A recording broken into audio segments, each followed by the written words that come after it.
반갑습니다. 타임 레버리지. 시간을 들여 막대한 수익으로 치환한다. 수요일이 밝았습니다. 요즘 날씨가 굉장히 추워졌어요. 그쵸? 감기 걸리기 딱 좋은 날씨인 것 같은데요. 건강관리 잘 하시길 바라겠습니다. 오늘도 함께 성장해 주심에 대단히 감사드립니다. 천천히 시작해 볼까요? 우리가 코인 투자에 있어 옵션 거래와 선물 거래가 어떤 의미를 가지고 있는지는 한번 꼭 알았으면 좋겠거든요. 이 선물 거래는 미래의 상품 가격이 상승 또는 하락할 것으로 예상해서 현재 시점에서 사고 파는 계약을 하는 게 바로 선물 거래, 굉장히 위험하다라고 말씀을 드렸습니다.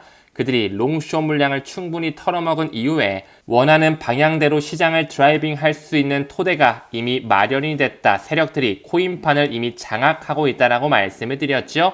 그렇다면 옵션 거래는 뭐죠? 미래 상품 가격이 상승 또는 하락할 것으로 예상해서 현재 시점에서 살 수 있는 하나의 권리, 팔 수 있는 권리를 바로 옵션 거래라고 하는 것이거든요. 즉 다시 말해 코인이 몇 개가 있든 상관없이 미래에 상승할지 하락할지 한쪽 방향으로 예상을 해서 그 방향성에 배팅할 수 있는 권리라고 보시면 되겠죠. 무제한으로 찍어낼 수 있는 하나의 거래가 바로 이 옵션 거래라는 건데요. 기득권들은 이런 옵션 거래, 콜옵션, 풋옵션 여러 가지가 있겠죠. 무제한으로 찍어내면서 스스로 장사를 할 수 있는 파이프라인을 만들어 댑니다. 그 부분의 일환으로 미국 통화청이죠. The Office of the Comptroller of the Currency, OCC라고 하는 미국 통화청에서 이번에 블랙록이 신청한 현물 비트코인 ETF, 이 IBITC, IBIT라고 불리겠습니다. 이 IBIT의 옵션 거래를 위해서 이제 결제 및 위험관리 준비를 완료했다고 발표한 이력이 나오고 있습니다. 즉 다시 말해 미국 통화감독청에서 이제 비트코인 현물 ETF를 통해서 옵션 승인을 했다.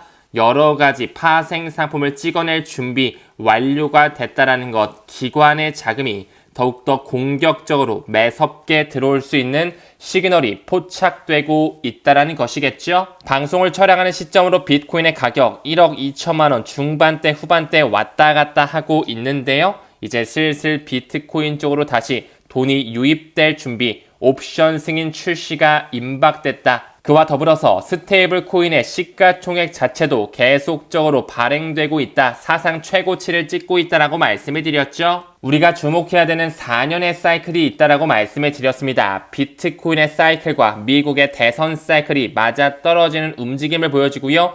반도체 사이클을 필두로 한 비즈니스 사이클뿐만 아니라 미국 연준에서 양적 완화, 양적 긴축을 통한 유동성 사이클 또한 약 4년 주기를 가지고 있다. 즉 다시 말해 지금 현재는 물이 들어오는 시점, 글로벌 유동성 시기를 앞두고 있기 때문에 내년 하반기까지 특히나 2025년 우리가 굉장히 고기 잡기 좋은 시기를 앞두고 있다는 것이겠죠. 고기가 한 번에 잡히나요? 시간을 어느 정도 들이면서 우리만의 타이밍을 집중적으로 인내하고 준비할 필요가 있습니다. 이번 네 번째 반감기 슈퍼사이클 올해 4월 달에 있었고 항상 역사적으로 6개월에서 8개월 정도 있다가 큰 비트코인을 필두로 한 상승장이 몰아친다라는 것, 이제 슬슬 다시 한번 그 순환매 사이클이 돌 준비를 하고 있다라고 보여지거든요.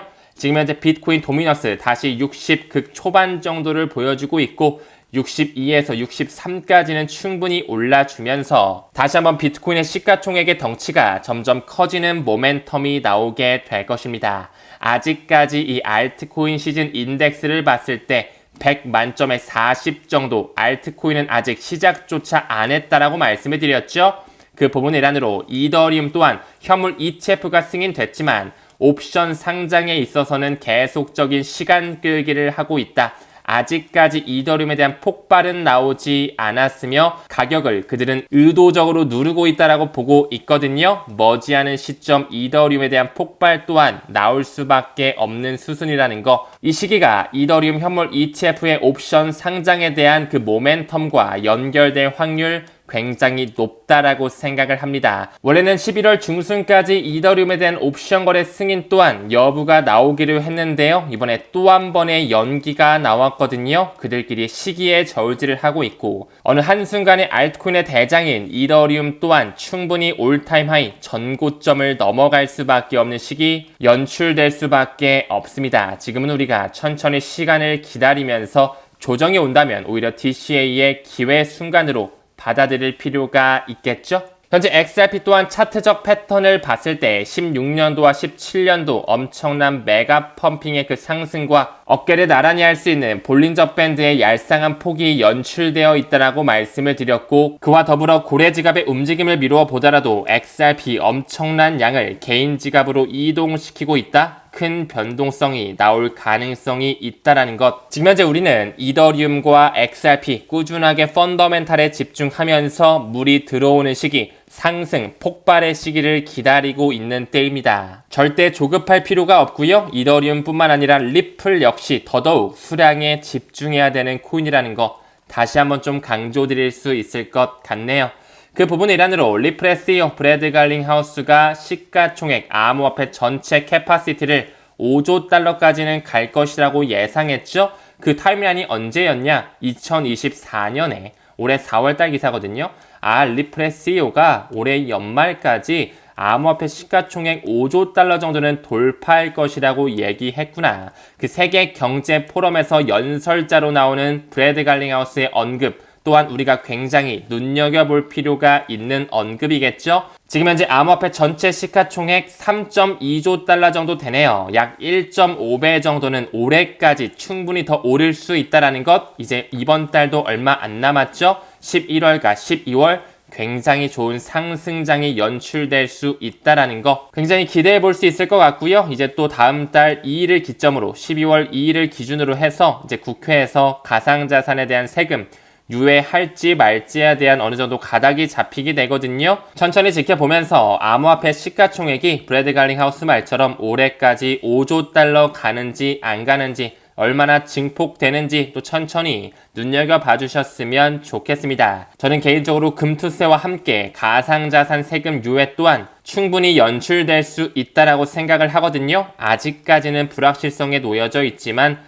겸허하게 한번 기다려봤으면 좋겠습니다. 다음 기사 봤을 때 XRP 레저의 생태계가 나오면서 SG4G, 여기는 소시에테 제네랄의 자회사죠. 이 유로화 기반의 스테이블코인 EORCV 스테이블코인을 XRP 레저 위로 올릴 준비를 하고 있다라고 말씀을 드렸습니다. 시간이 지나면 지날수록 이 XRP 레저의 메인넷 또한 확장될 수밖에 없다라고 생각을 하거든요. 작년 5월달에 리플사가 인수한 스위스 기반의 커스터디 회사 메타코 2.5억 달러에 인수했죠. 최근에 리플 커스터디로 리브랜딩이 되면서 점점 더 많은 은행 고객에게 서비스를 제공하게 되었다. 이를 통해 XRP 레저의 채택은 더욱더 확장될 것이며 우리나라에 있는 그런 커스터디 업체 또한 리플사가 접근을 해서 매입할 준비를 하고 있다라고 또한 말씀을 드렸죠. 과연 미래 전통금융과 블록체인 회사 어떤 생태계가 가장 많이 채택이 될지 지켜보셨으면 좋겠습니다. 사실 여기 나오는 유로화 기반의 스테이블코인 EORCV뿐만 아니라 얼마 전에 언급드렸던 호주 기반의 달러 스테이블코인이 있었죠. 이 AUDC 역시 국경 간집을 효율을 위해 XRP 레저 위에 올릴 수밖에 없겠죠. 이는 노바티의 공식 문서를 통해서도 확인 사살을 할 수가 있었습니다. 왜 유로화 기반의 스테이블 코인, 호주 달러 기반의 스테이블 코인, 왜 각국의 법정 통화를 통해서 민간 기업에서 찍어내는 스테이블 코인들이 XRP 레저 위로 서서히 올라오고 있는지, 이제 서클사에서 찍어내는 USDC 역시 XRP 레저 생태계로 올 수밖에 없다라는 거, 법적 명확성 이제 정말 머지 않았다라고 생각이 드시죠? 소송에 대한 마무리 클리어하게 완전히 끝나지게 되면 XRP 레저 위에 서클사가 찍는 USDC 또한 반드시 올라올 수밖에 없다라고 생각을 합니다. 특히나 이 유로화 기반의 스테이블 코인 같은 경우는 유럽에서 제정한 미카법과 호환된다, 굉장히 규제의 명확성을 가지고 있는 스테이블 코인이죠. 이제 슬슬 XRP 레저 위에 올릴 준비를 하고 있고, 이 부분은 소시에테 제너럴 4G 공식 홈페이지에 들어가더라도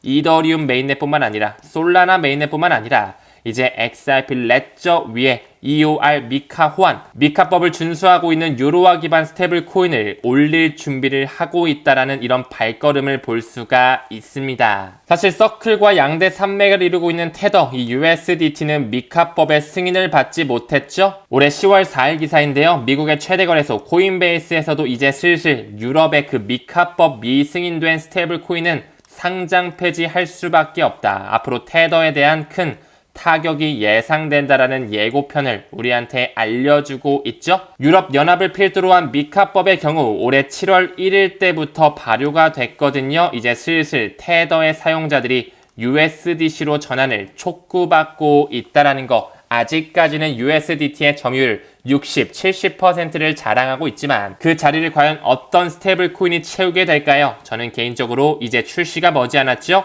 리플사에서 찍어내는 리얼 USD, RLUSD의 움직임을 잘 관찰해 보시길 바라겠습니다. 그 부분의 일환으로 서유럽에 있는 룩셈부르크를 기반으로 해서 세계에서 가장 오래된 유럽의 거래소가 있죠. 그렇기에 미카의 규제로서 USDT죠. 테더 스테이블 코인 상장 폐지를 올해 6월 달에 하게 됐다라는 거. 또한 이 비트스탬프 같은 경우는 리플사와 굉장히 친화적이죠. ODL의 창구로서 쓰였고요. 과거에 펜타라 캐피탈이 가지고 있던 약 10%의 지분을 리플사가 그대로 매입했다라는 거, 그들끼리 연결되어 있는 거래소라고도 볼 수가 있겠죠.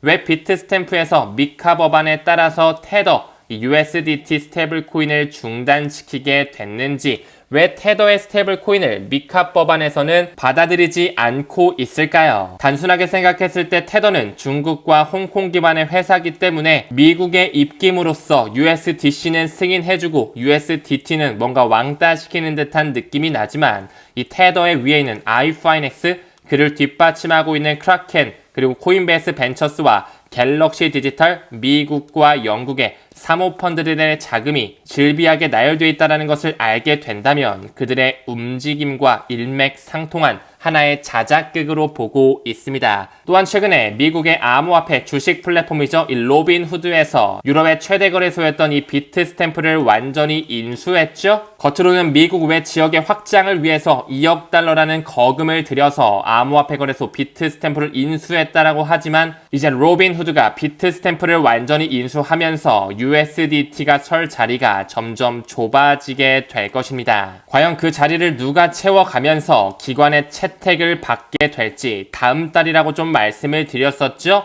사실 과거부터 리플의 수석 부사장은 RLUSD, 리플사가 찍어내는 스테이블 코인 올해 안에 출시된다라는 힌트를 준 적이 있습니다. 올해 12월 달을 기준으로 리플의 소각 속도가 빨라질 수밖에 없는 기반이 마련된다라는 것 잘 지켜봐 주셨으면 좋겠습니다. 다음 기사 봤을 때 미국의 비즈니스 인텔리전스 회사, 지금은 이제 친 비트코인 회사라고도 볼 수가 있겠죠. 다시 한번 전환사채 발행을 제안하면서 비트코인에 대한 매집하기 위한 움직임, 모멘텀을 보여주고 있거든요. 지금 현재 마이크로 스트래티지가 가지고 있는 비트코인의 총량 25만 개가 넘어간다라고 말씀을 드렸으면서 이 마이크로 스트래티지 뒤에는 블랙록을 필두로 한 월가의 대주주들이 질비하게 나열되어 있다라고 말씀을 드렸고, 그들은 마이크로 스트래티지뿐만 아니라 블랙록의 현물 ETF IBIT로서 벌써 47만 개의 비트코인을 모아놨다라고 말씀을 드렸고요. 피델리티 것까지 합치면 50만 개가 넘어가겠죠. 더 나아가서 코인베이스와 크라켄과 같은 거래소로도 모아가고 있으면서 채굴 3대 회사죠. 라이엇 블록체인, 코어 사이언티픽, 마라톤 디지털과 같은 이런 3대 채굴 회사의 대주주를 봤을 때도 블랙록을 필두로 한 마이크로 스트래티지의 대주주와 연결성을 가져가고 있다. 이제 머지않은 시점, 다음 달이죠. 마이크로소프트에서도 비트코인을 조금 더 회사 차원에서 모으냐 마느냐 주주총회가 일어나게 되는데요. 왜 미국이라는 국가는 여러 가지 파이프라인을 통해서 비트코인을 그렇게 강력하게 모아가고 있는지, 과거 1944년 브레튼 우주 체제 때도 미국이 금 70%를 가지고 있다는 명분으로서 기축통화인 달러를 만들어냈습니다. 과연 미래 디지털 생태계 CBDC의 세상에서 전 세계를 아우르는 유틸리티의 대장격의 코인이 뭐가 될지, 그리고 그 코인의 회사가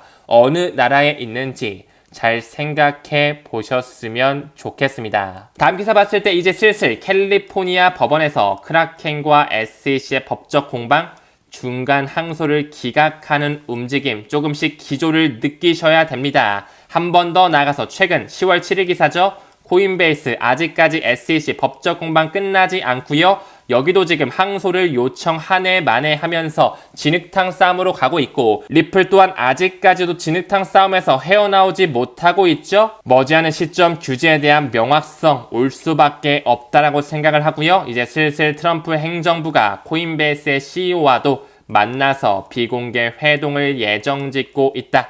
얼마 전에 브래드 갈링하우스 또한 도널드 트럼프와 회동을 했다라고 말씀을 드렸죠. 조금씩 암호화폐를 받아들일 수밖에 없는 의회와 정부를 통해서 리플의 소송, 크라켄의 소송, 코인베이스의 소송들이 모두 다 마무리가 되면서 미국의 증권거래위원회 SEC가 가지고 있는 이 파워가 CFTC죠. 미국의 상품선물거래위원회 쪽으로 마이그레이션 되는 그 시기 또한 이제 점점 다가와지고 있습니다. 오늘 영상을 전체적으로 봤을 때 이제 슬슬 그들의 시나리오가 발동할 준비가 하고 있다라는 느낌을 받으셨으면 좋겠고요. 오늘도 꾸준히 XRP에 대한 가치 투자 이어가시길 바라겠습니다. 금일도 시청 대단히 고맙습니다. 우리는 모든 면에서 점점 더 좋아지고 있습니다. 감사합니다. 성투합시다.